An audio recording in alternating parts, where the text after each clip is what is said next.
There are plenty of people out there and groups that try to weaken your union every day. And that's why it's important to put together a great program that we can all feel great about and remain Teamster strong. But what ties all these stories together? It's leadership. It's leadership at your local union. It's leadership out in this room. It's leadership that forced the Board of Public Defense to pursue an appropriate budget. A budget that made your membership to the Teamsters Union pay off.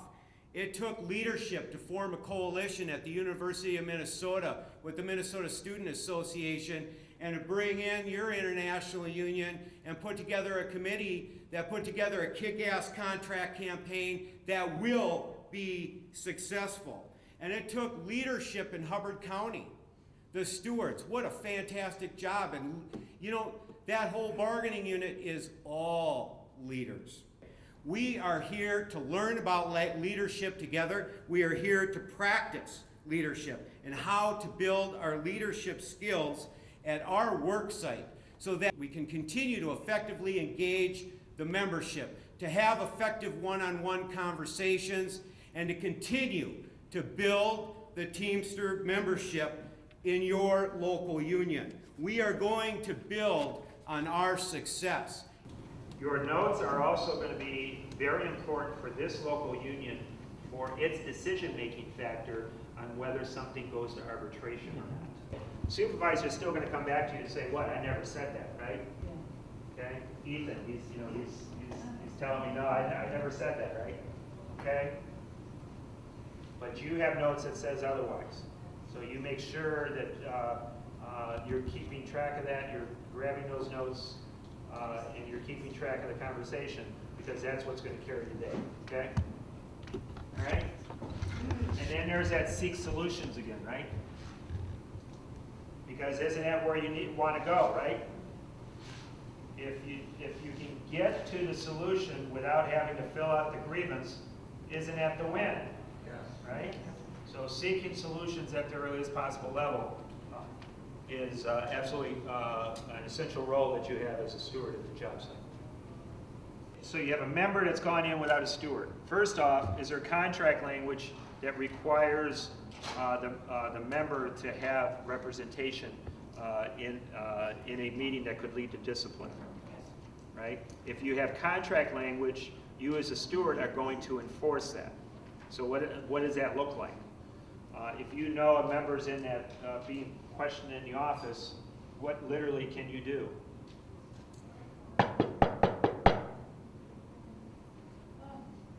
Are you getting an answer at the door? Going back to Ethan being the supervisor. Sorry, Ethan. Okay? Nathan being the member this time. Okay? I know Nathan's in here. What am I doing? Okay? Ethan's still not opening the door, right? Okay? What do? Say it louder. Say it louder. Open the door. Open the door. Okay, open the door. Nathan, are you okay? Right? Nathan's the member. Right? Nathan, are you okay? No. No. What's that your cue to do? Well, you can try to get him out of there, but what I'm going to do is I'm going to pull up a chair. Now, you can tell Ethan's pretty pissed off about this, right? Okay? All right? He's a little ticked off about the fact that, what? Me as a steward opened up the door to find out what was going on.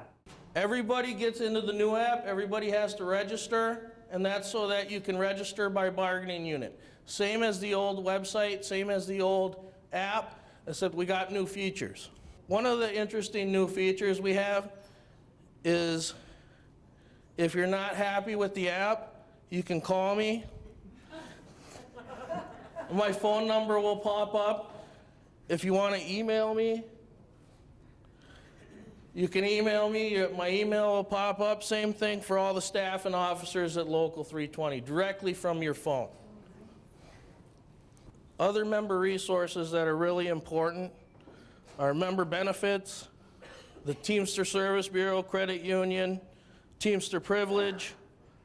But we also have member discounts that we've never had before. We now have it from the IBT, and you can access it. Here's all the Teamster scholarships available to the members in this room and their graduating seniors. The Martin Duffy Scholarship for Teamsters Local 320, the Kegel Yates Scholarship for Joint Council 32, Lowell Lynch Scholarship for Local 320, and then the James R. Hoffa Memorial Scholarship here that we have available from the International IBT. So let me just say, I heard liquor store back there, I heard the school, St. Paul schools, public defenders. Look, I can connect politics to every single one of your jobs, no question. And, liquor, how many of you think that there's politics in liquor?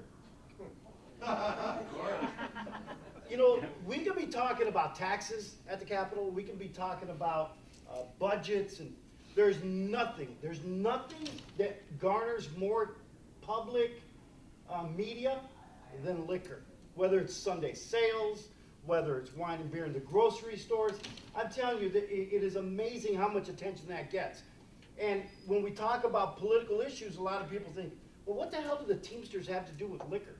We got a lot of people in the liquor industry, whether it's warehousing it, delivering it, and municipal liquor stores. So when I hear people talk about, Teamsters shouldn't be involved in liquor stores or liquor issues, man, it's hugely important. There are two entities that we have here. One is the public employees, which you guys are, and we have private employees. The difference is that private companies, their companies pay into the workers' comp system. Like insurance on your car, they pay into it. As public employees, your employers don't pay into it.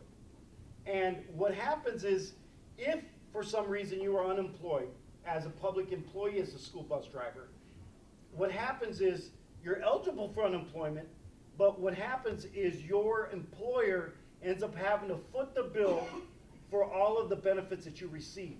And so that's how they pay into the system. So it's really two entities, and we decided what we're gonna do is kind of break them in half. Get the easier one going of employers that pay into the system versus having to figure out how to budget for your employers that don't pay into the workers' comp system. So last year we were really close to getting it done, halfway there. And unfortunately we had some pushback by the GOP in the Senate. We're gonna give it another crack because there's no reason why I believe that if you're a construction worker, you're laid off during the summer months, or winter months should I say, you get unemployment benefits. If you are a seasonal worker, you get unemployment benefits. Here's a crazier thing. If you are a cafeteria worker in a school working for a third party, like Taher, you're eligible for unemployment benefits. But if you drive a bus for a third party, you don't get it. And that's just nonsense. We need to change that. And then, the next part of that, as public employees, this is all a domino effect. So once that legislation comes in for private school bus employees that work at schools, the next step obviously is going to be to get in there and get unemployment during the off season for our public employees. It's the natural course of progression of where this is going to be. So that will be the next step of where it works on. Whether you're in food service, whether you're a school bus driver, we have hundreds of school bus drivers that are Local 320 employees, members that are employees, again, of not a private system, but the public employer. So that will. My name is Angie Craig, and I think actually what Ed said to me at that breakfast was, why in the hell do you want to be in Congress?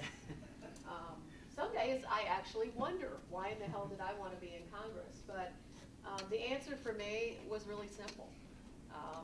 And when we talked about coming to speak to you this morning, I told Ed, I'm not going to give you a fancy political speech today. I'm going to tell you what's in my heart and why it's so important that we elect people and who hold our values. And that's, look, I grew up in a family that didn't have a lot. My mom was a single mom who had 3 kids. My dad left when I was 7. We lived in 8 different mobile home courts growing up. My grandmother moved 3 doors down from us to help my mom finish raising us. And what I told Ed that day is I will never forget what labor did for our family. Because my grandmother worked in a union shoe factory back in the day when, people still dipped heels in glue. And she came home covered in glue every single day. And I can tell you, she had to work until she was 72 years old because we needed the help and the money so that my mom could go back to college. And she did. In over 9 years, she got her degree and became a public school teacher. And at the end of the day, I know what it's like to work your way into the middle class in this country because my mom did it. My grandmother helped her do it. And the only way you could do it in the country at that time was a good union job.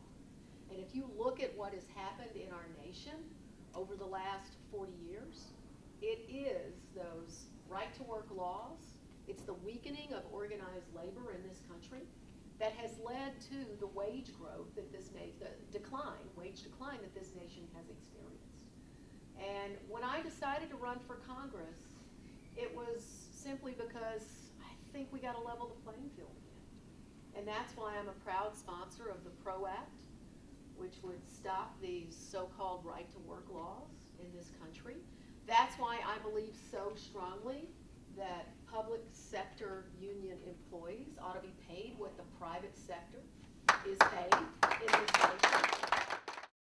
But look at these guys, all in their Teamster shirts. That was after one of the county board meetings. This county board is like 5 people. Generally, nobody comes to the county board. They hold them in the middle of the day in a tiny room. And that entire room was filled with Teamster blue and people wearing Teamster stickers and buttons. And the county board knew exactly who was in there and why.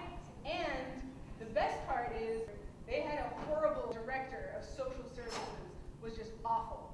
She was not good to work with. I heard some horror stories, and she was sitting in the front row, and behind her were all of these strong Teamsters who were listening.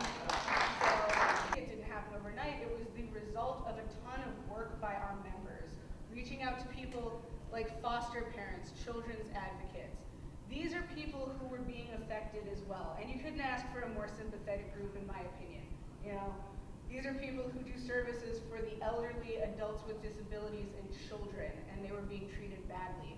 And the community support was overwhelming. I had foster parents calling me, asking what they could do to help.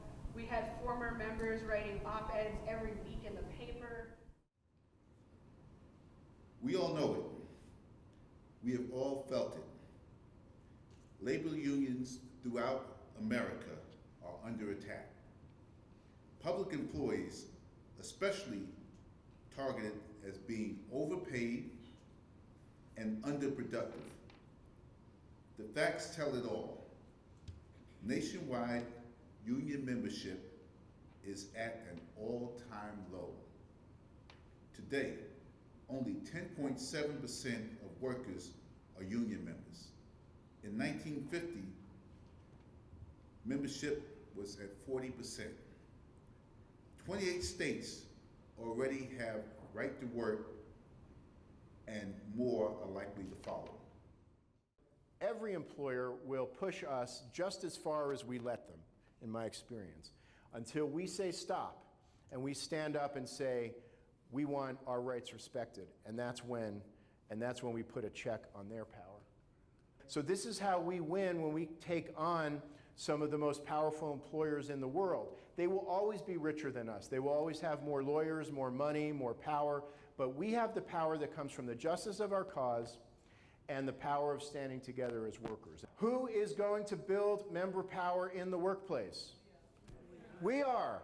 Our union stewards, our Teamster stewards. We are the ones who are going to build power by talking to our coworkers, organizing our coworkers to stand together. The fact of the matter is, as much as we are under attack, there has been no better time in history to organize workers into the Teamsters Union, and particularly in public sector. Because even as we're under attack, labor unions are more popular, according to the polls, than we have ever been before, okay?